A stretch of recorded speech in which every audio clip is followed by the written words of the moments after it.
Welcome! Today we're going to load the paper into your Brother machine. This video will cover multiple models and operating systems. Even though your machine may not match the model on the screen, the overall process will be the same. Open the manual feed slot. Adjust the paper guides to fit the paper.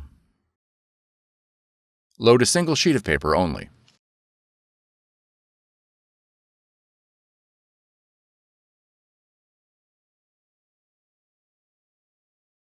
Choose the correct orientation for the size of the paper.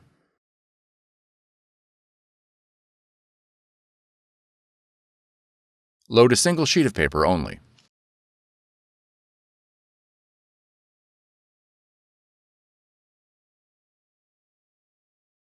For more tutorials, FAQs, and videos, visit us at www.brother-usa.com.